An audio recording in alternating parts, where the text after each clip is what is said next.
कृष्णाय वासुदेवाय हरये परमात्मने प्रणतक्लेशनाशाय गोविन्दाय नमो नमः। विष्णुपत्नि महामाये महापुरुषलक्षणे प्रिये थामे महाभागे लोकमातर नमोस्तुते। प्रथमो हनुमान् नाम द्वितीयो भीम एव च पूर्णप्रज्ञस्तृतीयस्तु भगवत्कार्यसाधकः। उमावैवाक्समुद्दिष्टा मनोरुद्र उदाहृतः तदेतन्मिथुनं ज्ञात्वा न दाम्पत्याद्विहीयते। पापावलीपाटनपट्वपाङ्गः श्रीपाणिपद्माञ्चितजानुजङ्घः गोपालपालः कृपया स्वयं नः श्रीपाण्डुरङ्गो भवतु प्रपन्नः।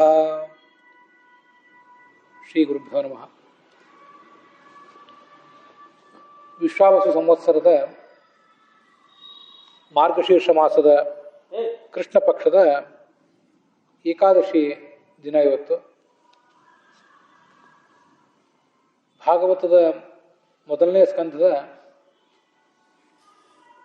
11ನೇ ಅಧ್ಯಾಯವನ್ನು ನಾವಿವತ್ತು ನೋಡಬೇಕು. ಇಲ್ಲಿರುವಂಥ ವಿಷಯ ನಮಗೆ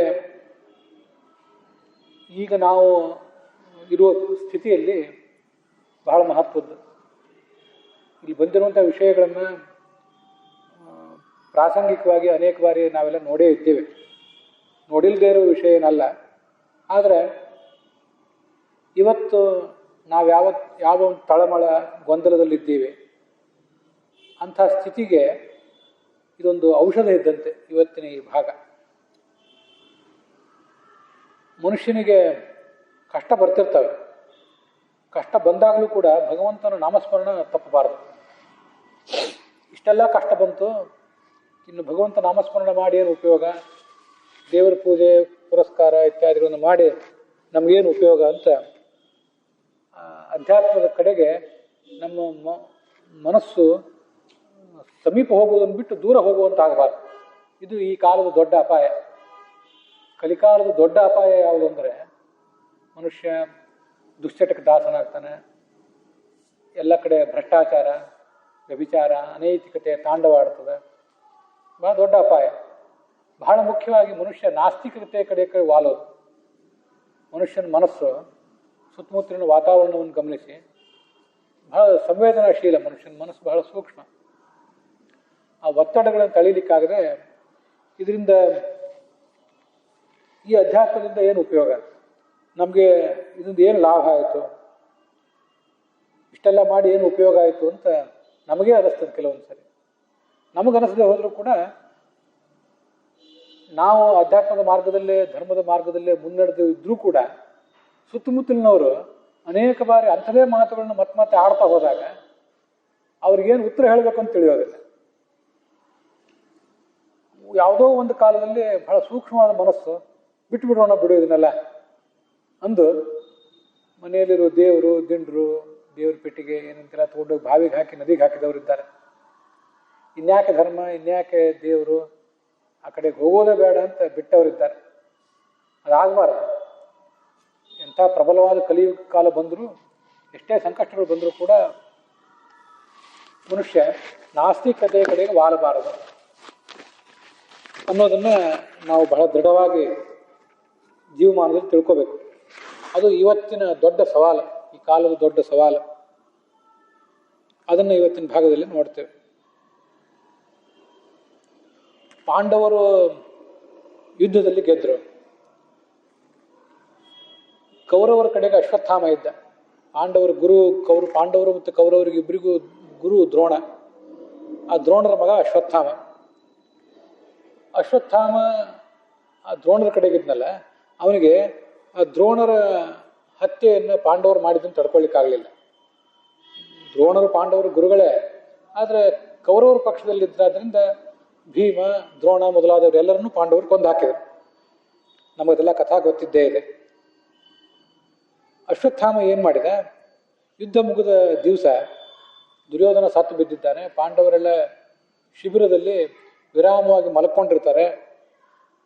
ಅವ್ರನ್ನ ಹೋಗಿ ಕೊಂದು ಹಾಕಿಬಿಡಬೇಕು ಅಂತ ರಾತ್ರಿ ಹೊತ್ತು ಶಿಬಿರದ ಮೇಲೆ ದಾಳಿ ಮಾಡಿದ. ಆದರೆ ಕೃಷ್ಣ ಮೊದಲೇ ಅದನ್ನು ಊಹೆ ಮಾಡಿದ್ದ. 5 ಜನ ಪಾಂಡವರನ್ನು ಅವರು ಯಾವತ್ತೂ ಇರುವಂಥ ಶಿಬಿರದಲ್ಲಿ ಇಟ್ಟಿರಲಿಲ್ಲ, ಬೇರೆ ಒಂದು ಶಿಬಿರದಲ್ಲಿ ಇಟ್ಬಿಟ್ಟಿದ್ದೆ. ಅಶ್ವತ್ಥಾಮನ ಕೋಪಕ್ಕೆ, ಅವನ ಕ್ರೌರ್ಯಕ್ಕೆ ಬಲಿಯಾದವರು ಯಾರು? ಪಾಂಡವರು 5 ಜನ ಮಕ್ಕಳು. ದ್ರೌಪದಿಯಲ್ಲಿ ಹುಟ್ಟಿದ 5 ಜನ ಮಕ್ಕಳು ಅಶ್ವತ್ಥಾಮನ ಕ್ರೌರ್ಯಕ್ಕೆ ಬಲಿಯಾಗಿತ್ತು. ದ್ರೌಪದಿಯ ಸಹೋದರ ಧೃಷ್ಟದ್ಯುಮ್ನ ಅಂತಿದ್ದ, ಅವನು ಸತ್ತು ಹೋದ. ಇಡೀ ಶಿಬಿರಕ್ಕೆ ಬೆಂಕಿ ಹಚ್ಚಿದ. ಆ ಪಾಂಡವರು, ಅದರಲ್ಲಿ ಭೀಮ ಮತ್ತು ಅರ್ಜುನರು ಆ ಅಶ್ವತ್ಥಾಮನ ಬೆನ್ನಟ್ಟಿದ್ರು, ಅವನಿಗೊಂದು ಬುದ್ಧಿ ಕಲಿಸ್ಬೇಕು ಅಂತ. ಅವನು ಈ ಪಾಂಡವರು 5 ಜನ ಮಕ್ಕಳು ಸತ್ತೋದ್ರು ಅನ್ನೋದು ಅವನಿಗೆ ನಿಧಾನವಾಗಿ ಗೊತ್ತಾಯ್ತು. ಪಾಂಡವರನ್ನೇ ಕೊಂದಿದ್ದೇನೆ ಅಂತ ತಿಳ್ಕೊಂಡಿದ್ದ, ಆದರೆ ಸತ್ತವರು ಪಾಂಡವರಲ್ಲ, ಪಾಂಡವರು 5 ಜನ ಮಕ್ಕಳು ಅಂತ ಗೊತ್ತಾಯ್ತು. ಹಾಗಾದ್ರೆ ಇನ್ನೇನು ಮಾಡಬೇಕು? ದುರ್ಯೋಧನ ದುರ್ಬುದ್ಧಿ ಹೇಗಿತ್ತಂದ್ರೆ, ಪಾಂಡವರನ್ನ ಕೊಲ್ಲಿಕ್ಕಾಗಲಿಲ್ಲ. ಇನ್ನು ನಾನು ದುರ್ಯೋಧನ ಸತ್ತು ಹೋದೆ, ನನ್ನ ಮಕ್ಕಳು ಸತ್ತು ಹೋದರು. ದುರ್ಯೋಧನ ಮಗ ಇದ್ದ, ಅವನು ಸತ್ತು ಹೋಗಿದ್ದ. ಹಾಗಾದರೆ ನನ್ನ ಮಕ್ಕಳಿಗೆ ಸಾಮ್ರಾಜ್ಯ ಸಿಗಲಿಲ್ಲ, ಪಾಂಡವರ ಮಕ್ಕಳಿಗೂ ಸಾಮ್ರಾಜ್ಯ ಸಿಗಬಾರ್ದು. ಪಾಂಡವರನ್ನ ಕೊಂದು ಹಾಕು ಅಂತ ಹೇಳಿದ್ದ. ಪಾಂಡವರನ್ನ ಕೊಂದು ಹಾಕ್ಲಿಕ್ಕೆ ಆಗಲಿಲ್ಲ, ಅವ್ರ ಮಕ್ಕಳನ್ನ ಕೊಂದು ಹಾಕಿದ್ದೀನಿ ಅಂತ ತಿಳ್ಕೊಂಡಿದ್ದ. ಆದರೆ ಏನಾಗಿತ್ತು, ನಡುವಿನ ಅರ್ಜುನ ಇದ್ನಲ್ಲ, ಅರ್ಜುನನ ಮಗ ಅಭಿಮನ್ಯು ಇದ್ನಲ್ಲ, ಅಭಿಮನ್ಯುವಿನ ಹೆಂಡತಿ ಉತ್ತರ ಅಂತಿದ್ದಲ್ಲ, ಅವಳು ಆಗಾಗಲೇ ಗರ್ಭಿಣಿಯಾಗಿತ್ತು. ಅಭಿಮನ್ಯು ಸತ್ತೋಗಿದ್ದ ಯುದ್ಧದಲ್ಲಿ, ಆದರೆ ಅಭಿಮನ್ಯುವಿನ ಹೆಂಡತಿ ಉತ್ತರ ಗರ್ಭಿಣಿಯಾಗಿದ್ದ. ಆ ಗರ್ಭದ ಮೇಲೆ ಒಂದು ಬ್ರಹ್ಮಾಸ್ತ್ರ ಪ್ರಯೋಗ ಮಾಡಿದ. ಮನುಷ್ಯನಿಗೆ ದ್ವೇಷ, ಕ್ರೌರ್ಯ, ಸೇಡು ಎಷ್ಟಿರ್ತದೆ ನೋಡ್ರಿ. ತುಂಬ ದೊಡ್ಡ ದೊಡ್ಡ ದಂಗೆಗಳು, ಗಲಭೆಗಳು ಆದಾಗ ಬಹಳ ಕ್ರೂರರಾದ ಮನುಷ್ಯರು ಕೂಡ ಸಣ್ಣ ಸಣ್ಣ ಮಕ್ಕಳನ್ನೇನಾದ್ರು ದೂರ ಇಡ್ತಿರ್ತಾರೆ. ಅವ್ರಿಗೇನು ಮಾಡ್ತಿರೋದು? ಆನೆ, ಮದಭರಿತವಾದ ಆನೆ ಕೂಡ ಜನರನ್ನೆಲ್ಲ ನಾಶ ಮಾಡ್ತದೆ, ಯಾರನ್ನು ಸಿಕ್ಕವ್ರನ್ನೆಲ್ಲ ತುಳಿದು ನಾಶ ಮಾಡಿಬಿಡ್ತದೆ.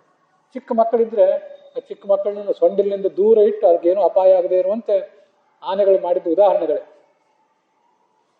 ಇವನು ಇನ್ನೂ ಹುಟ್ಟಿಲ್ಲದೆ ಇರುವ ಉತ್ತರೆಯ ಗರ್ಭದ ಮೇಲೆ ಬ್ರಹ್ಮಾಸ್ತ್ರ ಪ್ರಯೋಗ ಮಾಡಿದ. ಇಂಥ ಸೇಡು. ಸರಿ, ಮುಂದೇನಾಯ್ತು ಕಥೆನೆಲ್ಲ ಹೇಳ್ರಿ ಅಂತ ಸಭಿಕರು, ಶೌನಕರು ಅಂತ ಒಬ್ರು ಋಷಿಗಳು, ಅವ್ರು ಕೇಳಿದರು. ಆಗ ಆ ಸೂತರು ಆ ಕಥೆಯನ್ನೆಲ್ಲ ಹೇಳಲಿಕ್ಕೆ ತೊಡಗಿದರು. ಧರ್ಮರಾಜ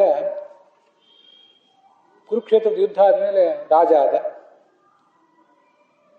ದೀರ್ಘಕಾಲ ಯಜ್ಞ ಮಾಡಿದರು. ಅವನಿಗೆ ಆಗಾಗಲೇ 72-73 ವಯಸ್ಸಾಗಿತ್ತು. ಎಲ್ಲ ಭೋಗಗಳನ್ನೆಲ್ಲ ಪರಿತ್ಯಾಗ ಮಾಡಿ ವೈರಾಗ್ಯದ ಜೀವನ ನಡೆಸಿದ. ಹಸಿದವರಿಗೆ ಹೊಟ್ಟೆಗೆ ಅನ್ನ ಬೇಕು. ಅನ್ನ ಕೊಡೋದನ್ನ ಬಿಟ್ಟು ಏನೋ ಪುರಾಣ ಹೇಳ್ತೀನಿ ಬನ್ರಿ ಅಂದ್ರೆ ಯಾರು ಕೇಳ್ತಾರೆ ಹಸಿದವರಿಗೆ? ಹಾಗೆ ಧರ್ಮರಾಜನಿಗೆ ಭಗವಂತನ ಸ್ಮರಣ ಒಂದೇ ಬೇಕಾಗ್ತಿತ್ತು, ಬೇರೆ ಏನು ಬೇಕಾಗ್ತಿರ್ಲಿಲ್ಲ ಅವನಿಗೆ. ಈ ಕಡೆ ತಾಯಿಯ ಗರ್ಭದಲ್ಲಿ, ಉತ್ತರೆಯ ಗರ್ಭದಲ್ಲಿ ಪರೀಕ್ಷಿತ ಇದ್ನಲ್ಲ, ಆವಾಗ ಬ್ರಹ್ಮಾಸ್ತ್ರದ ಪ್ರಭಾವ ಆ ಗರ್ಭದ ಮೇಲೆ ಆಗಲಿಕ್ಕೆ ತೊಡಗಿತ್ತು. ಒಳಗೆ ದೊಡ್ಡ ಬೆಂಕಿಯ ಜ್ವಾಲೆ. ಆ ವ್ಯಕ್ತಿ ಒಳಗೆ ಪರೀಕ್ಷಿತ ಇದ್ನಲ್ಲ, ಅವನು ನೋಡಿದ್ನಂತೆ, ತನ್ನ ಸುತ್ತಮುತ್ತಲು ನೋಡಿದ. ಒಬ್ಬ ಯಾರೋ ವ್ಯಕ್ತಿ ತನ್ನನ್ನು ರಕ್ಷಣೆ ಮಾಡ್ತಿದ್ದಾನೆ ಅಂತ ಕಾಣಿಸ್ತವನಿಗೆ. ಇದು ನೋಡ್ರಿ, ಗರ್ಭದಲ್ಲಿದ್ದ ಮಗುವಿಗೆ ಭಗವಂತನ ದರ್ಶನ ಆಯ್ತು. ನಾವು ಗರ್ಭದಿಂದ ಹೊರಗೆ ಬಂದ ಮೇಲೆ ಕೂಡ, ಹುಟ್ಟಿ ಬೆಳೆದು ದೊಡ್ಡವರಾದ ಮೇಲೆ ಕೂಡ, ಎಷ್ಟೋ ವರ್ಷ ಆದಮೇಲೆ ದೇವರು ಅಂದ್ರೆ ಏನು, ದೇವ್ರಿಗೆ ಯಾಕೆ ನಮಸ್ಕಾರ ಮಾಡಬೇಕು ಅನ್ನೋದೆಲ್ಲ ನಮಗೆ ತಿಳಿಯೋದು ಆಮೇಲೆ. ತಂದೆ ತಾಯಂದ್ರು ದೇವರಿಗೆ ನಮಸ್ಕಾರ ಮಾಡು, ಸ್ವಾಮಿಗೆ ನಮಸ್ಕಾರ ಮಾಡು ಅಂತ ಹೇಳಿದ ಮೇಲೆ ನಮಸ್ಕಾರ ಮಾಡಿದ್ರು, ಇಲ್ಲದೇ ಇದ್ರೆ ಇಲ್ಲ. ಗರ್ಭದಲ್ಲಿದ್ದಾಗ ಏನು ಗೊತ್ತಿರ್ತದೆ? ಆ ಮಗುವಿಗೆ ಪರೀಕ್ಷಿತ್ ಅಂತ ಹೆಸರು. ಇದು ನಮಗೂ ನಿಮ್ಗೆಲ್ಲರಿಗೂ ಸ್ವಲ್ಪ ಗೊತ್ತು. ಈ ಕ್ಷಣ ಅಂದ್ರೆ ನೋಡೋದು ಅಂತ ಅರ್ಥ. ಪರೀಕ್ಷಣ ಅಂದ್ರೆ ಸುತ್ತಲೂ ನೋಡೋದು ಅಂತ ಅರ್ಥ. ಸುತ್ತಲೂ ನೋಡ್ತಿತ್ತ ಆ ಮಗು. ಆ ಭಗವಂತ ಗರ್ಭದ ಒಳಗೆ ನಿಂತು ಆ ಮಗುವನ್ನು ರಕ್ಷಣೆ ಮಾಡ್ತಿದ್ದ. ಹೇಗಿದ್ದ ದೇವರು ಅಂದ್ರೆ, ದೇವರು 16 ವರ್ಷ ವಯಸ್ಸಿನ ಹುಡುಗನಂತೆ ಕಾಣಿಸ್ತಿದ್ದ ಕೃಷ್ಣ. ನೀಲ ಬಣ್ಣ ಇತ್ತು, ಪೀತಾಂಬರ ಹುಟ್ಟಿದ್ದ, ಚಿನ್ನದ ಕಿರೀಟ, ಕರ್ಣ, ಕುಂಡಲ ಇದನ್ನೆಲ್ಲ ಧರಿಸಿದ್ದ. ಗದೆಯನ್ನು ಹಿಡ್ಕೊಂಡಿದ್ದ. ಆ ಗದೆಯನ್ನು ಹಿಡ್ಕೊಂಡು ಆ ಗರ್ಭದಲ್ಲಿ ಸುತ್ತಲೂ ಸಂಚಾರ ಮಾಡ್ತಿದ್ದ, ಮಗುವನ್ನು ರಕ್ಷಣೆ ಮಾಡಿ. ಇದನ್ನು ಗಮನಿಸಿ. ವಸ್ತುತಃ ನಾವು ನೀವು ಗರ್ಭದಲ್ಲಿದ್ದೇ ಹೊರಗೆ ಬಂದಿದ್ದೀವಲ್ಲ, ನಮ್ಮನ್ನು ಯಾರು ರಕ್ಷಣೆ ಮಾಡಿದವರು? ಇದನ್ನು ಸ್ವಲ್ಪ ನಾವು ಆಲೋಚನೆ ಮಾಡೋದು. ಮದುವೆ ಆದವರಿಗೆಲ್ಲ ಮಕ್ಕಳಾಗೋದಿಲ್ಲ. ಗರ್ಭಿಣಿಯಾದ ಎಲ್ಲ ಹೆಣ್ಣು ಕೂಡ ಸುರಕ್ಷಿತವಾಗಿ ಪ್ರಸವಿಸಿಯೇ ಪ್ರಸವಿಸ್ತಾಳೆ ಅಂತ ನಿಶ್ಚಿತ ಇಲ್ಲ. ಡಾಕ್ಟರ್ಗಳು, ವೈದ್ಯರು ಅಸಹಾಯಕರಾಗಿರ್ತಾರೆ. ನಾವು ನೀವು ಗರ್ಭದಿಂದ ಹೊರಗೆ ಬಂದೆವು. ನಿಮ್ಮ ಮಕ್ಕಳು ಮೊಮ್ಮಕ್ಕಳು ಗರ್ಭದಿಂದ ಹೊರಗೆ ಬಂದಿದ್ದಾರೆ. ಹೇಗೆ ಬಂದರು? ಯಾವ ವೈದ್ಯರ ಪ್ರಭಾವ, ಯಾವ ವೈದ್ಯರ ಕೌಶಲ ಇದನ್ನೆಲ್ಲ ಮಾಡಿತ್ತು? ದೇವರು ಮಾಡಿದ್ದಾನೆ ಅಂತ ಆಯ್ತು. ಆದರೆ ದೇವರು ಮಾಡಿದ್ದಾನೆ ಅನ್ನೋದು ತಂದೆ ತಾಯಂದ್ರಿಗೂ ಗೊತ್ತಿಲ್ಲ, ಕಾಣಿಸೋದಿಲ್ಲ. ಮಕ್ಕಳಿಗಂತೂ ಗೊತ್ತಿಲ್ಲೇ ಇಲ್ಲ. ಮಕ್ಕಳಿಗೆ, ಸಣ್ಣ ಮಕ್ಕಳಿಗೆ ಗರ್ಭದೊಳಗಿದ್ದು ಏನು ನಡೀತದೆ ಅಂತ ಗೊತ್ತಾಗ್ತದೆ. ಅನೇಕ ಸರಿ ನಾನು ಇದನ್ನು ಹೇಳಿದ್ದೆ. ಯೋಗಾಸನ ನಾವು ನೀವು ಮಾಡ್ತೀವಲ್ಲ, ಒಂದ್ಸರಿ ಗರ್ಭಾಸನ ಹಾಕಿ ನೋಡ್ರಿ, ಗೊತ್ತಾಗ್ತದೆ. ಸೂರ್ಯ ನಮಸ್ಕಾರ ಬೇಕಾಷ್ಟು ಹೊತ್ತು ಮಾಡ್ಬೋದು, ಪದ್ಮಾಸನ ಮಾಡೋದ್ರೆ ಮಾಡ್ಬೋದು. ಗರ್ಭಾಸನ ಹಾಕಿ ಒಂದು 5 ನಿಮಿಷ ಕುತ್ಕೊಳ್ರಿ, ನೋಡೋಣ, ಗೊತ್ತಾಗ್ತದೆ ಎಷ್ಟು ಕಷ್ಟ ಗರ್ಭಾಸನ ಹಾಕೋದು. ಆ ಥರ ಗರ್ಭಾವಸ್ಥೆಯಲ್ಲಿ ಶಿಶು ಇರ್ತದೆ, ತನ್ನದೇ ಹೆಚ್ಚಾಗಿರ್ತದೆ. ಅದ್ರೊಳಗೆ ದೇವ್ರ ನೆನಪಿಗೆ ಏನು ಬರಬೇಕು? ಅದೇನು ಸುಖಕರವಾಗಿರೋದಿಲ್ಲ, ಕಟ್ಟಿ ಹಾಕಿದಂಗಾಗಿಬಿಟ್ಟಿರ್ತದೆ ಪಾಪ. ಅದು ಒಳ್ಳೆ ಸಮಶೀತೋಷ್ಣದ ವಾತಾವರಣದ ಒಂದು ಕೋಣೆ, ಅಲ್ಲಿ ಆರಾಮಿದ್ದೀನಿ ಅನ್ನೋಂಗಿಲ್ಲ. ಅದಕ್ಕೆ ಬಹಳ ಕಷ್ಟ ಇರ್ತದೆ. ಅಂತಹ ಸಂದರ್ಭದಲ್ಲಿ ಯಾವಾಗ ಹೊರಗೆ ಬಂದೇನೋ ಅಂತ ಅಂದ್ಕೋತಿರ್ತದಂಥದ್ದು. ಅದಕ್ಕೆ ಪೂರ್ವಜನದ ಸ್ಮರಣೆ ಎಲ್ಲ ಆಗ್ತಿರ್ತದಂತೆ. ಆವಾಗ ಹೊರಗೆ ಬಂದ್ಮೇಲೆ ಮತ್ತೆ ಹೋಗಿಬಿಡ್ತದೆ. ಯಾಕಂದ್ರೆ ಮನುಷ್ಯನ ಲೋಕ. ಹೊರಗೆ ಬಂದ ಕೂಡಲೇ ತಂದೆ ತಾಯಿ ಬಂಧು ಬಳಗ ಇವ್ರ ಸಂಪರ್ಕದಲ್ಲಿ ಬೀಳ್ತದೆ, ಎಲ್ಲ ಮರ್ತು ಬಿಡ್ತದೆ. ಇದು ಮಗುವಿನ ಕತೆ. ಹಾಗಾಗಿ ನಾವು ಎಲ್ಲ ಭಗವಂತನ ರಕ್ಷಣೆಯಿಂದಲೇ ಹುಟ್ಟಿದವರು.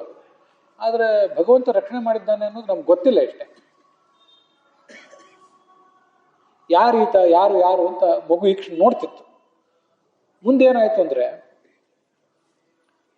ಗರ್ಭ 9 ತಿಂಗಳು ಆಯ್ತು. ಅದಕ್ಕೆ 9 ತಿಂಗಳು ಆದ ಕೂಡಲೇ ಭಗವಂತ ಅಲ್ಲಿಂದ ಹೋಗಿಬಿಟ್ಟ, ಅದೃಶ್ಯ ಆಗಿಬಿಟ್ಟ.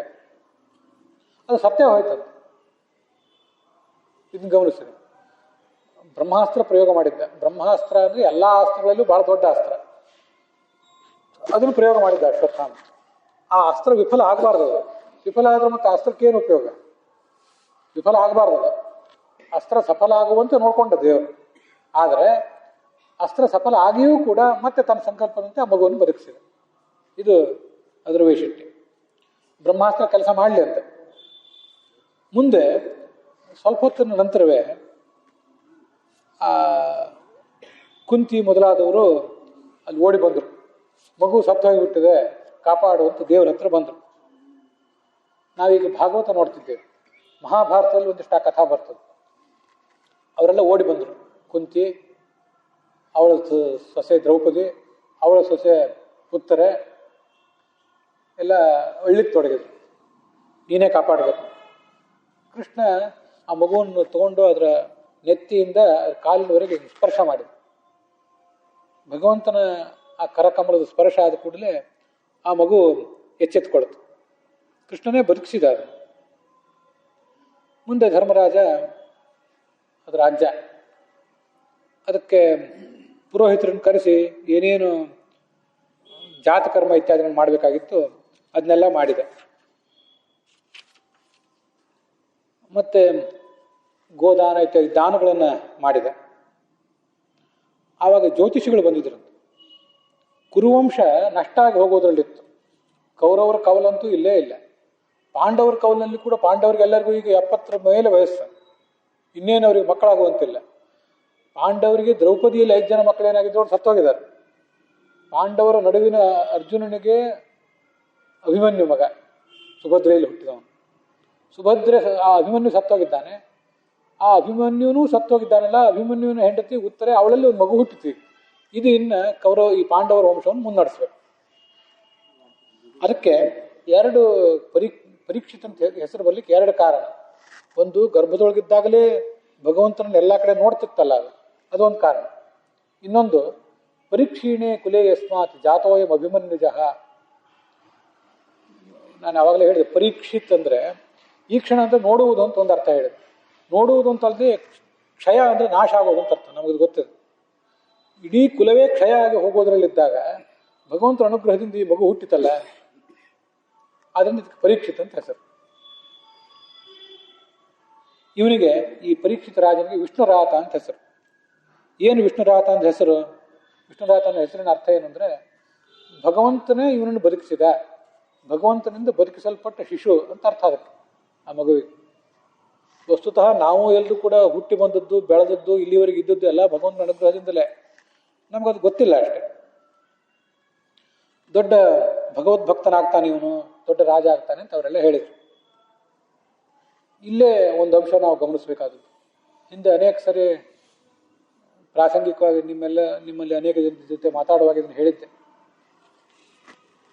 ಕೃಷ್ಣ ಅಲ್ಲಿದ್ದಾನೆ, ಕೃಷ್ಣನ ಸೋದರಳಿಯ ಅಭಿಮನ್ಯು, ಕೃಷ್ಣನ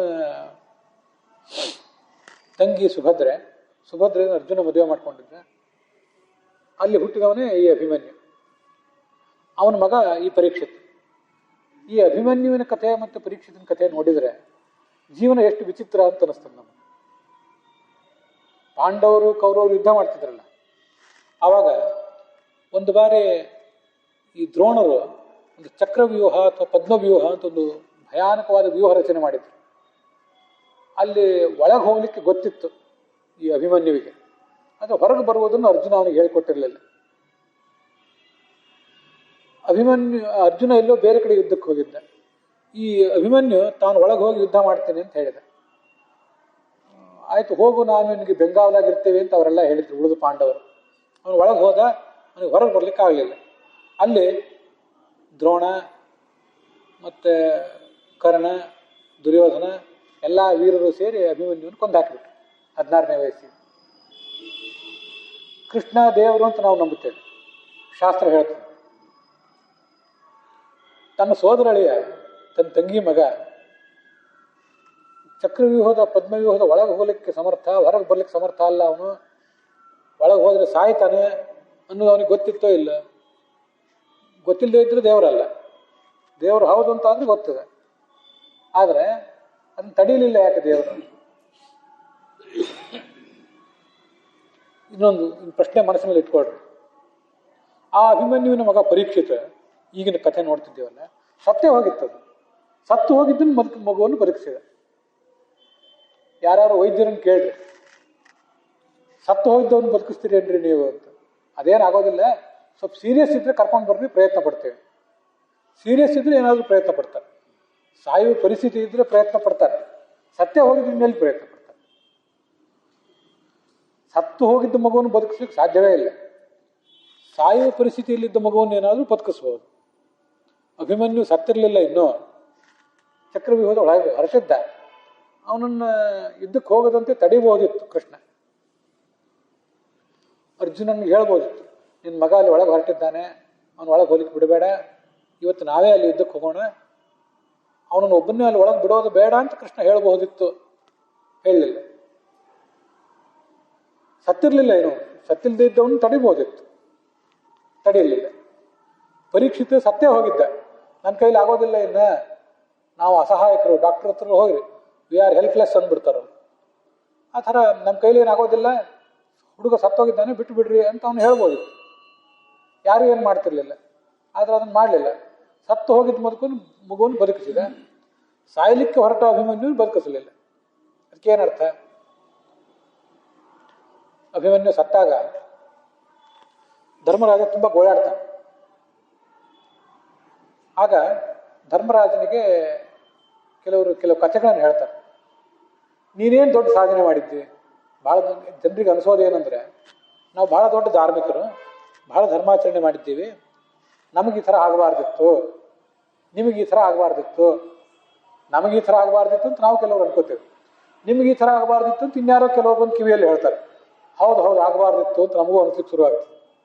ನಾವು ಭಾಳ ಧರ್ಮಾಚರಣೆ ಮಾಡಿದ್ದೀವಿ, ನಮಗೆ ಈ ಥರ ಆಗಬಾರ್ದಿತ್ತು, ಯಾಕೋ ದೇವ್ರು ಹಿಂಗೆ ಮಾಡಿಬಿಟ್ಟ ಅಂತ ನಮಗೂ ಅನಿಸ್ಲಿಕ್ಕೆ ಶುರು ಮಾಡ್ತದೆ. ಧರ್ಮರಾಜನನ್ನ ಕೆಲವರು ಋಷಿಗಳು ಕೇಳ್ತಾರಂತ. ಒಂದು ಇತಿಹಾಸ ಹೇಳ್ತಾರೆ, ಹಿಂದಿನ ಅನೇಕ ಇತಿಹಾಸಗಳನ್ನ, ಅದೆಲ್ಲ ಮಹಾಭಾರತದಲ್ಲಿ ಬರ್ತದೆ, ಇಲ್ಲಿ ಭಾಗವತದಲ್ಲಿ ಬರೋದಿಲ್ಲ. ಅನೇಕ ಜನ ಸಣ್ಣವರು ತಮ್ಮ ಮಕ್ಕಳು ಸಣ್ಣವರಿದ್ದಾಗಲೇ ಕಳ್ಕೊಂಡ್ರು ಕೆಲವರು. ಅವರಷ್ಟು ಧರ್ಮಾಚರಣೆ ನೀನು ಮಾಡಿದ್ಯಾ ಅಂತ ಕೇಳಿದ್ರಂತ ಅವರು. ಧರ್ಮರಾಜ ಅಂದರೆ ಯಾರು ನಮ್ಗೆ ಗೊತ್ತಿರಬೇಕು. ನಾವು ನೀವೆಲ್ಲ ಸತ್ತ ಮೇಲೆ ನಮ್ಮನ್ನು ಯಮನ ಪಟ್ಟಣಕ್ಕೆ ತೊಗೊಂಡು ಹೋಗಿ ನಮ್ಮ ನ್ಯಾಯ ಅನ್ಯಾಯ ನೀತಿ ಅನೀತಿ ಧರ್ಮ ಅಧರ್ಮ ಎಲ್ಲ ತಕ್ಕಡಿಯಲ್ಲಿ ಹಾಕಿ ತೂಗಿ ನಾವು ಏನು ಶಿಕ್ಷೆ ಕೊಡಬೇಕು ಏನು ಸುಖ ಕೊಡಬೇಕು ಅದನ್ನು ತೀರ್ಮಾನ ಮಾಡುವ ವ್ಯಕ್ತಿ ಯಮ. ಅವನೇ ಇಲ್ಲಿ ಧರ್ಮರಾಜ ಹುಟ್ಟಿದ್ದ.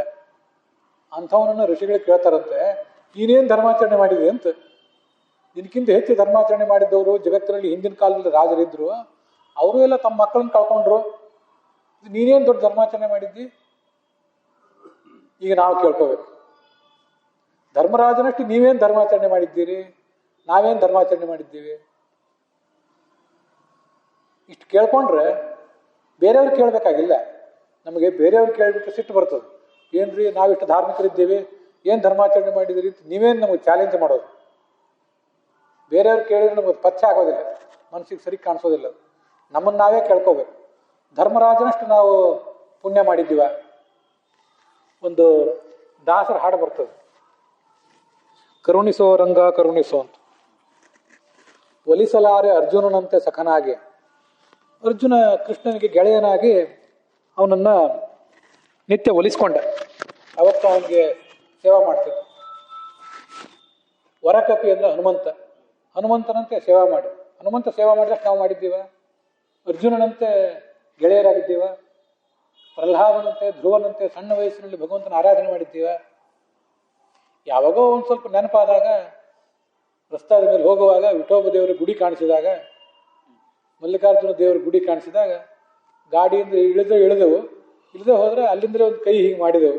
ನಮ್ಮ ಆಪ್ತರಾದವ್ರಿಗೆ ಕೈ ಮಾಡ್ತೇವಲ್ಲ, ಕೈ ಬೀಸ್ತೀವಲ್ಲ, ಆ ಥರ ಕೈ ಬೀಸ್ತೇವೆ. ಇಷ್ಟು ನಮ್ಮ ಧರ್ಮಾಚರಣೆ. ಅನೇಕ ಬಾರಿ ನಾವು ಅನ್ಕೊಳ್ಳೋದು, ನಮ್ಮ ಧರ್ಮಾಚರಣೆ ಎಲ್ಲ ಶ್ರಾವಣ ಮಾಸಕ್ಕೆ ಸೀಮಿತವಾದ ಧರ್ಮಾಚರಣೆ. ಉಳಿದ ಮಾಸದಲ್ಲಿ ನಮ್ಮನ್ನು ಅಧಾರ್ಮಿಕರಾಗಿ ಇರ್ಲಿಕ್ಕೆ ಬಿಟ್ಬಿಡ್ರಿ, ನಮ್ಮಷ್ಟಕ್ಕೆ ನಾವು ಇರ್ತೇವೆ. ಶ್ರಾವಣ ಮಾಸ ಬಂದಾಗ ಒಂದು ಮಾಡ್ತೇವೆ. ಇನ್ನೂ ಸ್ವಲ್ಪ ಭಾಳ ಒತ್ತಾಯ ಮಾಡಿದರೆ ಏಕಾದಶಿ ಬಂದಾಗ ಒಂದು ಸ್ವಲ್ಪ ಏನಾದ್ರು ಧರ್ಮಾಚರಣೆ ಮಾಡ್ತೇವೆ. ಉಳಿದ ಸಮಯದಲ್ಲಿ ನಾವು ಧರ್ಮಾಚರಣೆಗೆ ಒತ್ತಾಯ ಮಾಡಬೇಡ್ರಿ ಅಂತೇವೆ ನಾವು. ಇಂಥವ್ರು ನಾವು. ಮತ್ತು ನಮಗೆ ನಮ್ಮ ನಿರೀಕ್ಷೆಗಳು ಆಕಾಂಕ್ಷೆಗಳು ಅಂಥವು ಅಂದರೆ, ದೇವ್ರು ಏನು ಮಾಡೋದಿದ್ರು ನಮ್ಮನ್ನು ಕೇಳಿ ಮಾಡಬೇಕು. ಯಾರನ್ನಾದ್ರೂ ಕೊಲ್ಲೋದಿದ್ರೆ ನಮ್ಮನ್ನು ಕೇಳಿ ಕೊಲ್ಲಬೇಕು, ಯಾರನ್ನಾದ್ರೂ ಬದುಕಿಸೋದಿದ್ರೆ ನಮ್ಮನ್ನು ಕೇಳಿ ಬದುಕಿಸೋದು. ನಾವು ಹೇಳಿದಾಗ, ನಾವು ಹೇಳಿದಂತೆ ಕೆಲಸ ಆದರೆ ದೇವರು ಇಲ್ಲಿ ಹೋದ್ರೆ ಅವನೆಂತ ದೇವರು. ಇದು ನಮ್ಮ ಪಾಟಿ ಸವಾಲು, ಇದು ನಮ್ಮ ವಕೀಲಿಕೆ. ನಾವು ಒಂದ್ಸರಿ ನಮ್ಮನ್ನು ಕೇಳ್ಕೋಬೇಕು, ನಾವೇನು ಧರ್ಮಾಚರಣೆ ಮಾಡಿದ್ವಿ. ಇದನ್ನೆಲ್ಲ ಕೇಳ್ಕೊಂಡ್ರೆ ಮನುಷ್ಯನ ಮನಸ್ಸು ಒಂದು ಸ್ವಲ್ಪ ತಿಳಿ ಆಗ್ತದೆ. ಅಥವಾ ಇನ್ನೊಬ್ಬರು ಅಂಥ ಮಾತುಗಳನ್ನೇನಾದರೂ ನಮ್ಗೆ ಆಡಿದಾಗ ನಮ್ಮ ಮನಸ್ಸು ಅಂಥ ದುರ್ಬೋಧನೆಗೆ ಬಲಿಯಾಗೋದಿಲ್ಲ. ಇದೇ ಜೀವನದ ಬಹಳ ದೊಡ್ಡ ಫಲ. ಅಂದರೆ ಕಷ್ಟಗಳಂತೂ ಬರ್ತಿರ್ತವೆ, ಅನೇಕ ಜನರನ್ನು ಕಳ್ಕೊತೀವಿ ಮತ್ತು ಅಹಿತಕರ ಘಟನೆಗಳಾಗ್ತಿರ್ತವೆ. ಆ ಸಂದರ್ಭದಲ್ಲಿ ಮನಸ್ಸು ಧೈರ್ಯಗುಂದದೇ ಇರುವುದೇ ಜೀವನದ ಅತಿ ದೊಡ್ಡ ಫಲ. ಅದೊಂದಾದರೆ ಇನ್ನೇನು ಬೇಕಾದರೂ ಬರಲಿ ಅಂತ. ಆಪತ್ತುಗಳನ್ನು ಕೊಡಬೇಡ ಅಂತ ಕೇಳಬಾರ್ದು ಅಂತ ಭಗವಂತನ. ಆಪತ್ತುಗಳನ್ನು ಕೊಡು, ಅಡ್ಡಿ ಇಲ್ಲ. ಆಪತ್ತುಗಳನ್ನು ಬಂದಾಗ ನಿನ್ನ ಸ್ಮರಣ ನಮ್ಗೆ ಯಾವತ್ತೂ ಇರಲಿ. ಅದು ಹಿಂದೊಂದು ಶ್ಲೋಕ ಬಂದಿದೆ, ಅದು ನಾವು ನೋಡಿದ್ದೇವೆ. ಕುಂತಿ ಕೇಳಿದ್ಲಂತೆ, ವಿಪದ ಸಂತು ನಶ್ಯಶ್ವತ ಯಾತು ಸಂಸ್ಮರ್ಯತೆ ಹರಿಹಿ. ಆಪತ್ತುಗಳು ಬರಲಿ ನಮಗೆ, ಆವಾಗ ಭಗವಂತನ ನೆನಪಾಗ್ತದಲ್ಲ. ಕುಂತಿಗೆ ಸಣ್ಣ ವಯಸ್ಸಿನಲ್ಲೇ ಪಾಂಡು ಮಹಾರಾಜನ ಕಳ್ಕೊಳ್ಳುವಂತಾಯ್ತು, ವಿಧವೆ ಆದ. ಪಾಂಡು ಮಹಾರಾಜನಿಗೆ ಇಬ್ಬರು ಹೆಂಡಂದ್ರು, ಮಾದ್ರಿ ಮತ್ತು ಕುಂತಿ ಅಂತ. ಮಾದ್ರಿ ಪಾಂಡು ಮಹಾರಾಜನ ಜೊತೆಗೇ ಸಹಗಮನ ಮಾಡಿಬಿಟ್ರು, ಬೆಂಕಿಯಲ್ಲಿ ಹಾರಿಬಿಟ್ರು. ಆವಾಗ ಧರ್ಮರಾಜನಿಗೆ 16 ವಯಸ್ಸು. ಈ ಸಣ್ಣ ಮಕ್ಕಳನ್ನು ಕಟ್ಕೊಂಡು ಅವಳು ಎಲ್ಲೋ ಕಾಡಿನಲ್ಲಿ ಇರ್ತಿದ್ದ ಈ ಪಾಂಡು ಮಹಾರಾಜ. ಅಲ್ಲಿಂದ ಹಸ್ತಿನಾವತಿಗೆ ಬಂದು ಅವಳ ಆಪತ್ತು ಎಂಥದನ್ನು ನೋಡ್ರಿ. ಇಲ್ಲಿ ಬಂದರೆ ಈ ದುರ್ಯೋಧನ ಮತ್ತು ಅವನ ಗುಂಪಿತ್ತಲ್ಲ, ಅವರು ಇವ್ರು ಯಾರ್ರೀ? ಪಾಂಡು ಮಹಾರಾಜನ ಮಕ್ಕಳ. ಪಾಂಡು ಮಹಾರಾಜ ಸತ್ತು ಭಾಳ ದಿವಸ ಆಯ್ತಲ್ಲ, ಅದರ ಅರ್ಥ ಏನು? ಇವ್ರು ಯಾರಿಗೆ ಹುಟ್ಟಿದವರು? ಇವ್ರು ಯಾಕೆ ಇಲ್ಲಿಗೆ ಬಂದರು ಅಂತ. ಅವರು ದುರ್ಯೋಧನಾದಿಗಳು ಅಷ್ಟು ಸಣ್ಣ ವಯಸ್ಸಿನಲ್ಲೇ ನಮ್ಮ ಸಾಮ್ರಾಜ್ಯಕ್ಕೆ, ನಮ್ಮ ಹಕ್ಕಿಗೆ ಇನ್ಯಾರೂ ಪ್ರತಿಸ್ಪರ್ಧಿಗಳು ಬರಬಾರ್ದು, ನಾವೇ ಸಾಮ್ರಾಜ್ಯ ಆಳಬೇಕು ಅನ್ನೋದನ್ನು ಆವಾಗಿಂದಲೂ ಆಲೋಚನೆ ಮಾಡ್ತಿದ್ರು. ಪಾಂಡವರು ಯಾರು ಬಂದಿದ್ದಾರೆ 5 ಜನ ಅಂದರೆ ಇವ್ರು ಯಾಕೆ ಬಂದರು? ಪಾಂಡು ಮಹಾರಾಜನ ಮಕ್ಕಳೇ ಅಲ್ಲ, ಪಾಂಡು ಮಹಾರಾಜ ಸತ್ತು ಭಾಳ ದಿವಸ ಆಯಿತು, ಇವರೆಲ್ಲಿಂದ ಬಂದರು ಅಂತ ವಿಚಾರ ಮಾಡಿದ್ರಂತೆ.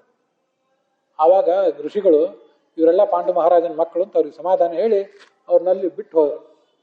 ಕುಂತಿಯ ಆಪತ್ತು ಅಲ್ಲಿಂದ ಪ್ರಾರಂಭ. ಈ 5 ಜನ ಪಾಂಡವರನ್ನ ಕೊಂದು ಹಾಕಿಬಿಡಬೇಕು ಅಂತ ದುರ್ಯೋಧನಾದಿಗಳು ಪಟ್ಟ ಪ್ರಯತ್ನ ಎಷ್ಟೆಷ್ಟು. ವಿಷ ಹಾಕಿದ್ರು, ಅರಗಿನ ಮನೆಯಲ್ಲಿ ಬೆಂಕಿ ಹಚ್ಚಿದ್ರು, ಏನೇನೋ ಮಾಡಿದ್ರು. ಅಂತೂ ಏನೋ ದೇವರ ಅನುಗ್ರಹ ಇತ್ತು, ಪಾಂಡವರು ಬದುಕಿದ್ರು. ಅನೇಕ ಬಾರಿ ನಾನು ಅನ್ಕೊಳ್ಳೋದಿದೆ, ಪಾಂಡವರನ್ನ ದೇವರು ಬದುಕಿಸಿದನೇ, ರಕ್ಷಿಸಿದ್ನೇ ಇಲ್ಲವೇ? ನಾವೊಂದು ಪ್ರಶ್ನೆ ಕೇಳ್ಕೋಬೇಕು. ನಾವು ಜೀವಮಾನದಲ್ಲಿ 2 ಸರಿ ಪಾಂಡವರು ಕೈಯಲ್ಲಿ ಒಂದು ನಯಾ ಪೈಸನೂ ಇಲ್ಲದೇನೆ ಮನೆ ಬಿಟ್ಟು ಹೊರಗೆ ಬಂದಿದ್ರು. ಮತ್ತೆ ತಮ್ಮ ಧರ್ಮಾಚರಣದ ಬಲದಿಂದ, ದೇವರ ಅನುಗ್ರಹದ ಬಲದಿಂದ ಅವ್ರು ಮತ್ತೆ ಮೇಲೆದ್ರು. ಅಂತೂ ಕೊನೆಗೂ ಪಾಂಡವರಿಗೆ ಸುಖ ಆಯ್ತೇ ಇಲ್ಲವೇ ಅಂತ ಒಂದು ಬಾರಿ ಪ್ರಶ್ನೆ ಕೇಳಿದರೆ ನಮಗೆ ಕೂಡಲೇ ಒಂದು ಗಾದೆ ಮಾತು ನೆನಪಿಗೆ ಬರ್ತದೆ. ಅಂತೂ ಇಂತೂ ಕುಂತಿ ಮಕ್ಕಳಿಗೆ ರಾಜ್ಯ ಇಲ್ಲ, ಅವ್ರಿಗೇನು ಸುಖ ಆಗಲಿಲ್ಲ. ಈ ದುರ್ಯೋಧನ ಸಾಯುವಾಗ ಹಾಗೆ ಹೇಳಿದ್ದೆ, ನೋಡ್ರಿ ನಾನು ಸತ್ತ ಇವತ್ತು ಹೌದು, ಆದರೆ ನಾನು ಸಾಯುವ ತನಕ ಬೇಕಾಷ್ಟು ಸುಖ ಪಟ್ಟಿದ್ದೀನಿ. ನಿಮಗೇನಾಗಿದೆ? ನೀವು ಎಲ್ಲರನ್ನೂ ಕಳ್ಕೊಂಡು ಪರದೇಶ 5 ಜನ ಬದುಕಿ ಉಳಿದಿದ್ದೀರಿ, ನಿಮ್ಮ ಜೊತೆ ಕೃಷ್ಣ ಒಬ್ಬ ಇದ್ದಾನೆ. ನೀವೇನು ಪಡೋರಿದ್ದೀರಿ? ಸುಖ ಏನು ಪಡೋರಿದ್ದೀರಿ? ಇಲ್ಲಿ ತನಕ ಕಾಡಿನೊಳಗೆ ಬದುಕಿದ್ರಿ, ಅಜ್ಞಾತವಾಸ ವನವಾಸ ಮಾಡಿದ್ರಿ. ಇನ್ನು ಮುಂದೆ ನೀವೇ 5 ಜನ ಬದುಕಬೇಕು. ಯಾರಿದ್ದಾರೆ ನಿಮ್ಮ ಜೊತೆ? ಸುಖ ಪಡ್ಲಿಕ್ಕೆ ಯಾರಿದ್ದಾರೆ? ನಾನು ಜೀವಮಾನದಲ್ಲಿ ಸುಖವಾಗಿ ಬದುಕಿದೆ, ಇರುವಷ್ಟು ಕಾಲ ಸುಖವಾಗಿ ಬದುಕಿದೆ, ಈಗ ವಿರೋಚಿತವಾಗಿ ಮರಣ ಹೊಂದುತ್ತಿದ್ದೇನೆ ಅಂತ ಪಾಂಡವರನ್ನೇ ಮೂದಲಿಸಿ ಸತ್ತ ಅವನು ಸಾಯುವಾಗಲೂ.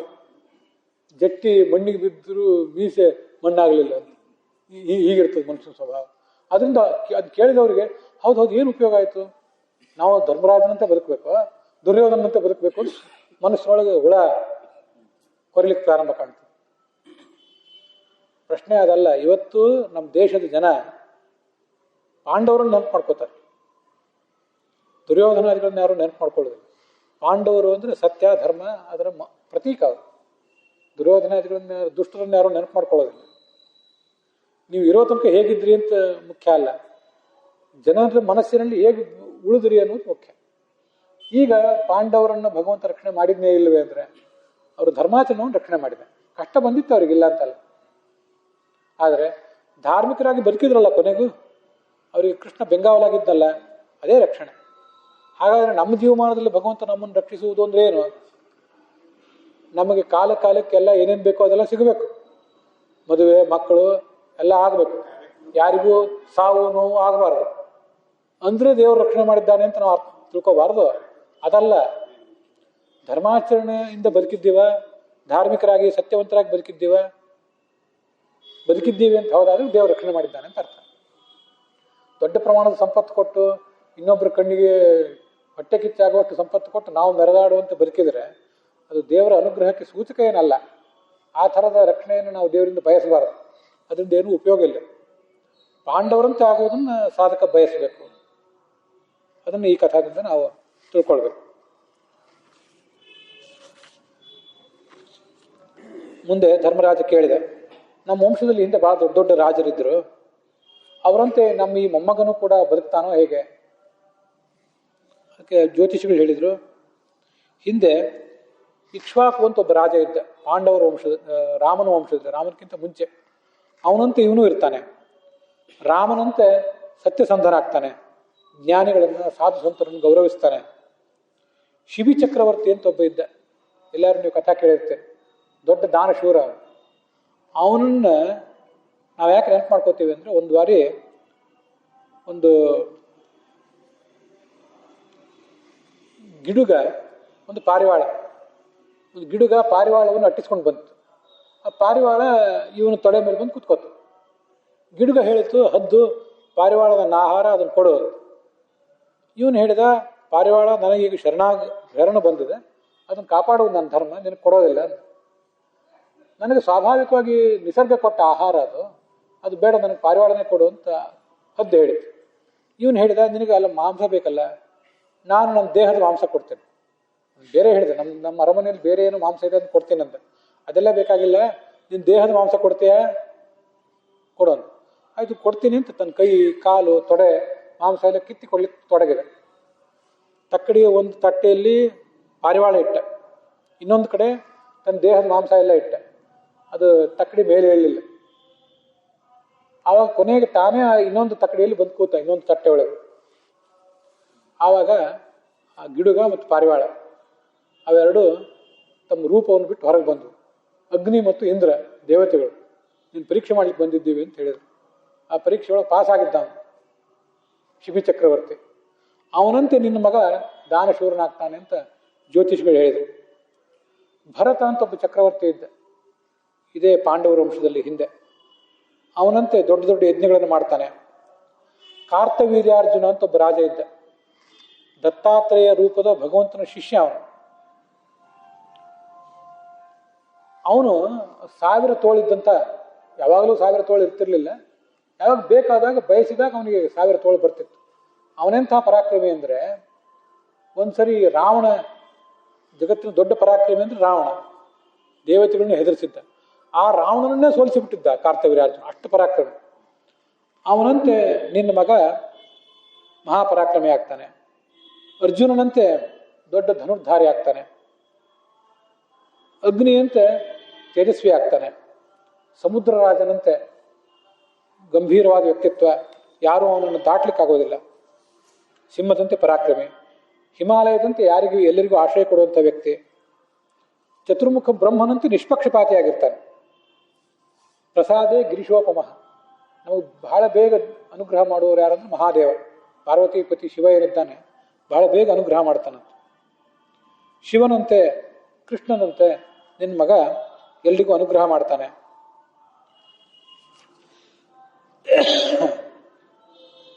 ಇವನ ಅಜ್ಜ, ಇವನ ತಂದೆ ಅಭಿಮನ್ಯು, ಅಭಿಮನ್ಯುವಿನ ಸೋದರ ಮಾವ ಕೃಷ್ಣ, ಕೃಷ್ಣನಂತೆ ಸದ್ಗುಣಶಾಲಿ ಆಗ್ತಾನೆ. ರಂತಿದೇವ ಅಂತ ಮತ್ತೊಬ್ಬ ರಾಜ, ಅವನಂತೆ ಉದಾರಿ ಆಗ್ತಾನೆ. ಯಯಾತಿ ಅಂತ ಪಾಂಡವರ ವಂಶದಲ್ಲಿ ಹಿಂದೊಬ್ಬ ಬಂದಿದ್ದ, ಅವನಂತೆ ಧಾರ್ಮಿಕನಾಗ್ತಾನೆ. ಬಲಿ ಅಂತ ಒಬ್ಬ ಚಕ್ರವರ್ತಿ, ವಾಮನ ರೂಪ. ಆ ಬಲಿ ಈ ದೇವತೆಗಳ ಸಾಮ್ರಾಜ್ಯ ಎಲ್ಲ ಕಸ್ಕೊಂಡು ಬಿಟ್ಟಿದ್ದ. ಆವಾಗ ವಾಮನ ಅಲ್ಲಿಗೆ ಬಂದು ಆ ಬಲಿಯನ್ನು ತಲೆಯ ಮೇಲೆ ಮೆಟ್ಟಿ ಅವನನ್ನು ಸೋಲಿಸಿ ದೇವತೆಗಳ ಸಾಮ್ರಾಜ್ಯ ಎಲ್ಲ ಅವನಿಗೆ ಕೊಟ್ಟಿದ್ದ. ಬಲಿಯಂತೆ ಧೈರ್ಯಶಾಲಿ, ಪ್ರಹ್ಲಾದನಂತೆ ವಿಷ್ಣು ಭಕ್ತ. ಅನೇಕ ಅಶ್ವಮೇಧ ಯಾಗಗಳನ್ನು ಮಾಡ್ತಾನೆ, ಅಧಾರ್ಮಿಕರನ್ನು ಸೋಲಿಸ್ತಾನೆ. ಆದರೆ ಕೊನೆಗೆ ಒಂದು ಕಾಲದಲ್ಲಿ ಇವನಿಗೆ ಒಬ್ಬ ಋಷಿಯ ಶಾಪದಿಂದ ಹಾವಿನಿಂದ ಮರಣ ಅಂತ ಗೊತ್ತಾಗ್ತದೆ. ಹಾಗಾದಾಗ ವೈರಾಗ್ಯ ತಾಳ್ತಾನೆ. ವೈರಾಗ್ಯ ತಾಳಿ ಗಂಗಾ ನದಿಯ ತೀರಕ್ಕೆ ಹೋಗಿ ಅಲ್ಲಿ ಕೂತ್ಕೊಂಡು ಶುಕಾಚಾರ್ಯನಿಂದ ಭಾಗವತ ಶ್ರವಣ ಮಾಡ್ತಾನೆ. ಕೊನೆಗೆ ವೈಕುಂಠಕ್ಕೆ ಹೋಗ್ತಾನೆ, ಭಗವಂತನ ಸನ್ನಿಧಾನಕ್ಕೆ ಹೋಗ್ತಾನೆ. ಆ ಕಥಾ ಹಿಂದೆ ಬಂದಿದೆ, ಯಾಕೆ ಶಾಪ ಬಂದಿತ್ತು ಅಂತೇಳಿ. ಆವಾಗ ಕೇಳಿಲ್ಲದೆ ಇದ್ದವ್ರದ್ದು ಯಾರ್ದಾರು ಅನುಕೂಲಕ್ಕಾಗಿ 2 ಮಾತಿನಲ್ಲಿ ಹೇಳ್ತಾರೆ. ಈ ಪರೀಕ್ಷಿತ ಒಮ್ಮೆ ಕಾಡಿಗೆ ಹೋಗಿದ್ದ ಬೇಟೆ ಆಡಲಿಕ್ಕೆ, ತುಂಬ ದಣಿವಾಗಿತ್ತು. ಒಂದು ಆಶ್ರಮಕ್ಕೆ ಹೋದ. ಸಾಮಾನ್ಯವಾಗಿ ರಾಜರ ಆಶ್ರಮಕ್ಕೆ ಹೋದ್ಕೊಂಡು ಅಲ್ಲಿ ಆಶ್ರಮದಲ್ಲಿದ್ದವರು ಅವ್ರನ್ನ ಸ್ವಾಗತ ಮಾಡಿ ನೀರು, ಫಲ, ಸತ್ಕಾರ ಮಾಡ್ತಿರ್ತಾರೆ. ಆಶ್ರಮದಲ್ಲಿ ಯಾರೂ ಇರಲಿಲ್ಲ, ಇವನೊಬ್ಬನೇ ಇದ್ದ, ಋಷಿ ಒಬ್ಬನೇ ಇದ್ದ. ಸಮಾಧಿ ಸ್ಥಿತಿಯಲ್ಲಿದ್ದ.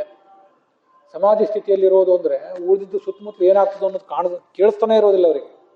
ಅಂತರಂಗದಲ್ಲೇ ಮಗ್ನರಾಗಿರ್ತಾರೆ. ನಾನು ರಾಜ ಬಂದಿದ್ದೇನೆ, ನನಗೆ ನೀನು ಸತ್ಕಾರ ಮಾಡಲಿಲ್ಲ ಅಂತ ಈ ರಾಜನಿಗೆ ಸಿಟ್ಟು ಬಂತು. ಅಲ್ಲೊಂದು ಹಾವು ಸತ್ತು ಬಿದ್ದಿತ್ತು. ಅದನ್ನು ತನ್ನ ಧನಸ್ಸಿನಿಂದ ಹೀಗೆ ಎತ್ತಿ ಅದನ್ನು ಕುತ್ತಿಗೆಗೆ ಹಾಕಿದ, ಆ ಋಷಿಯ ಕುತ್ತಿಗೆಗೆ. ಹೊರಟೋದ. ಸ್ವಲ್ಪ ಹೊತ್ತಾದ್ಮೇಲೆ ಪಶ್ಚಾತ್ತಾಪ ಆಯಿತು. ಅಷ್ಟೊತ್ತಿಗೆ ಆ ಋಷಿಯ ಮಗ ಬಂದ. ಅದು ನೋಡಿದ, ಯಾರು ಅವನು ರಾಜ ಅಂತ ಗೊತ್ತಾಗಲಿಲ್ಲ ಅವನಿಗೆ. ಈ ಸತ್ತ ಹಾವಿನ ಹೆಣವನ್ನು ಯಾರು ಅವನ ತಂದೆ ಕೊರಳಿಗೆ ಹಾಕಿದ್ದಾನೋ, ಇನ್ನು 1 ವಾರದಲ್ಲಿ ಹಾವು ಕಚ್ಚಿ ಸತ್ತು ಹೋಗಲಿ ಅವನು ಅಂತ ಶಾಪ ಕೊಟ್ಟರು. ಶಾಪಕ್ಕೆ ಪರಿಹಾರವೇ ಇಲ್ಲ, ಅಷ್ಟು ಉಗ್ರವಾದ ಶಾಪ ಅವೆಲ್ಲ. ಹಾಗೆ ಗೊತ್ತಾದಾಗ ಹಾಗಾದ್ರೆ ನನಗೇನು ಸಾಕು ಅಂತ ಆಲೋಚನೆ ಮಾಡಿ 7 ದಿವಸದಲ್ಲಿ ಭಾಗವತ ಶ್ರವಣ ಮಾಡಿ. ಇವತ್ತಿಗೂ ಈ ಭಾಗವತವನ್ನು ಎಲ್ಲಿಯಾದರೂ ಯಾರ್ದಾರು ಮನೆಯೊಳಗೆ ಮಠದೊಳಗೆ ಪ್ರವಚನಕ್ಕೆ ಇಡಿಸೋದಾದರೆ 7 ದಿವಸ ಪ್ರವಚನ ಏರ್ಪಡಿಸ್ತಿರ್ತಾರೆ. ಆದರೆ ಆವಾಗ ನಡೆಯೋದಕ್ಕೂ ಈಗ ನಡೆಯೋದಕ್ಕೂ ವ್ಯತ್ಯಾಸ ಏನಂದರೆ, ಈಗ 1 ತಾಸು ನಡೀತಿರ್ತದೆ. ಕೆಲವು ಕಡೆ ಬೆಳಗ್ಗೆ 1-2 ತಾಸು, ಸಾಯಂಕಾಲ 1-2 ತಾಸು ನಡೀತಿರ್ತದೆ. ಕೇಳಲಿಕ್ಕೆ ತ್ರಾಣ ಇದ್ದವ್ರು ಬೆಳಗ್ಗೆ 3 ತಾಸು, ಸಾಯಂಕಾಲ 3 ತಾಸು ಕೇಳ್ಬೋದು. ಆವಾಗ ನಡೆದದ್ದು 24x7, 24 ಗಂಟೆ 7 ದಿವಸ ಸತತವಾಗಿ ನಡೆದಿತ್ತದು. ಹಾಗೆ ಭಾಗವತ ಶ್ರವಣ ಆಯಿತು. ಹೇಳಿದವನು ಪರಶಿವನ ಅವತಾರ, ಪಾರ್ವತಿ ಪತಿ ಪರಶಿವನ ಅವತಾರ ಶುಕಾಚಾರ್ಯನೇ ಹೇಳಿದವನು. ಕೇಳಿದವನು ಈ ಶುಕ. ಮುಂದೆ ಅವನಿಗೇನಾಯ್ತಂದರೆ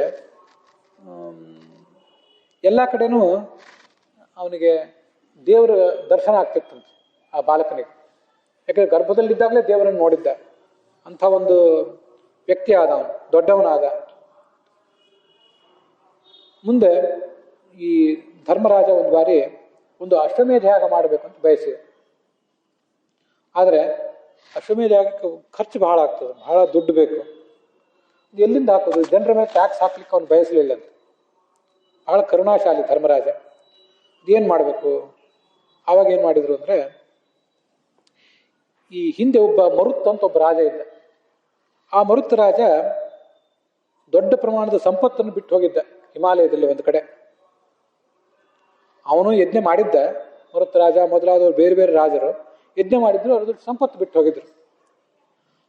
ವೇದವ್ಯಾಸ ಋಷಿ ಧರ್ಮರಾಜನಿಗೆ ಹೇಳಿದರು, ಜನರ ಮೇಲೆ ಟ್ಯಾಕ್ಸ್ ಹಾಕ್ಲಿಕ್ಕೆ ನಿನಗೆ ಅಪೇಕ್ಷೆ ಇಲ್ಲ, ಬೇಡ, ಹಿಮಾಲಯಕ್ಕೆ ಹೋಗ್ರಿ, ನಿಮ್ಮ ತಮ್ಮಂದ್ರು ಹೋಗ್ಲಿ, ಆ ದುಡ್ಡನ್ನು ತೊಗೊಂಬರ್ಲಿ. ಅದರಂತೆ ಅವನು ದುಡ್ಡು ತಂದ. ಅಶ್ವಮೇಧ ಯಾಗ ಮಾಡಿದ. 3 ಅಶ್ವಮೇಧ ಯಾಗ ಮಾಡಿದ. ಕೃಷ್ಣ ಅವನು ಅಲ್ಲೇ ಇದ್ದ. ಮುಂದೆ ಈ ಧರ್ಮರಾಜ, ದ್ರೌಪದಿ ಅವರೆಲ್ಲರಿಗೂ ಅವನು ಹೇಳಿದೆ, ನಾನು ಇನ್ನು ದ್ವಾರಕೆಗೆ ಹೋಗಿ ಬರ್ತೀನಿ, ಬಹಳ ದಿವಸದಿಂದ ನಿಮ್ಮಲ್ಲಿದ್ದೀನಿ, ದ್ವಾರಕೆಗೆ ಹೋಗಿ ಬರ್ತೀನಿ ಅಂತ ಹೊರಟನೆ ಅಂತ.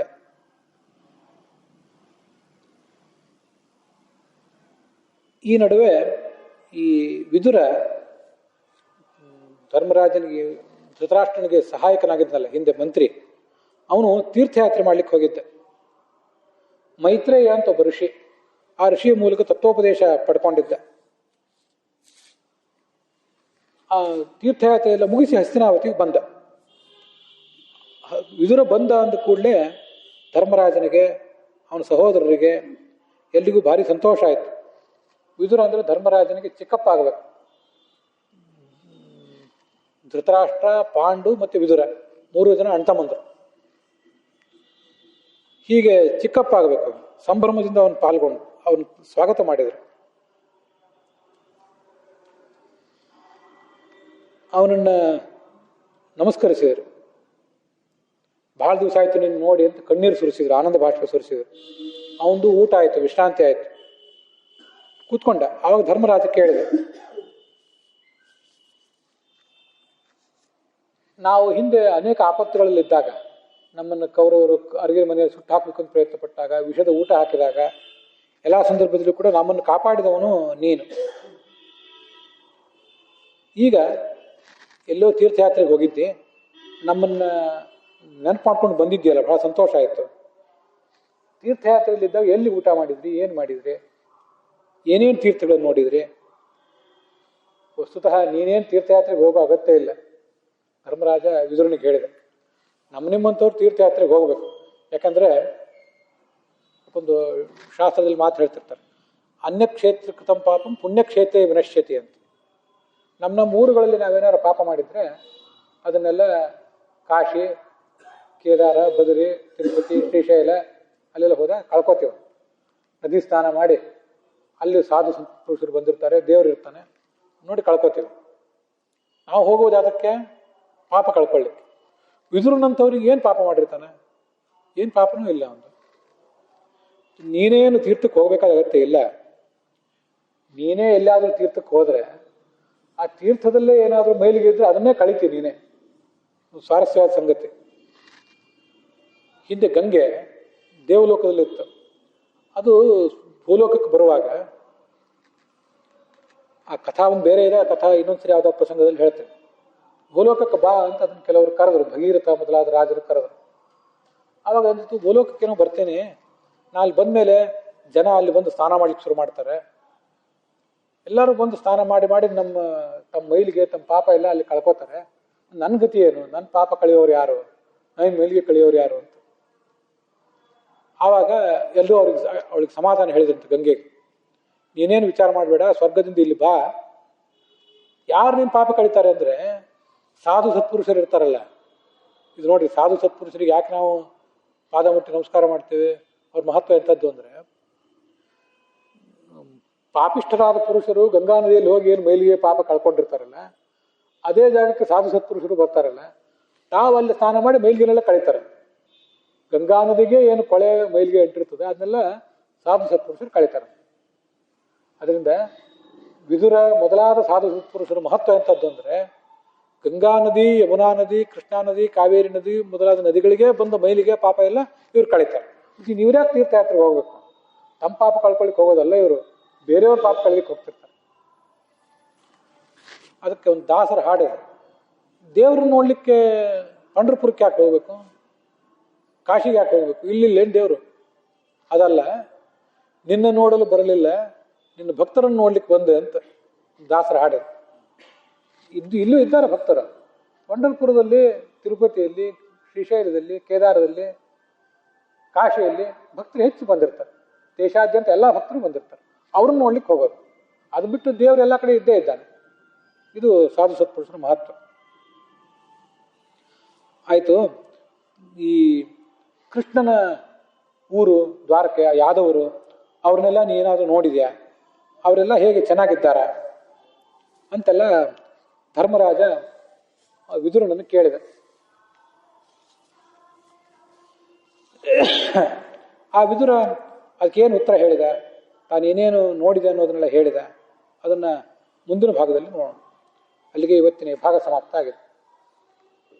ಹುಸಿಯ ನಾಡಿ ಹೊಟ್ಟೆ ಹೊರೆವ ವಿಷಯದಲ್ಲಿ ರಸಿಕನೆಂದು ಹುಸಿಗೆ ಹಾಕಿದಿರೋ ಇನ್ನು ಹೃಷಿಕೇಶನೇ, ಈಶನಿನ್ನ ಚರಣ ಭಜನೆ ಆಸೆಯಿಂದ ಮಾಡುವೆ, ದೋಷ ರಾಶಿ ನಾಶ ಮಾಡು ಶ್ರೀಶಕೇಶವ.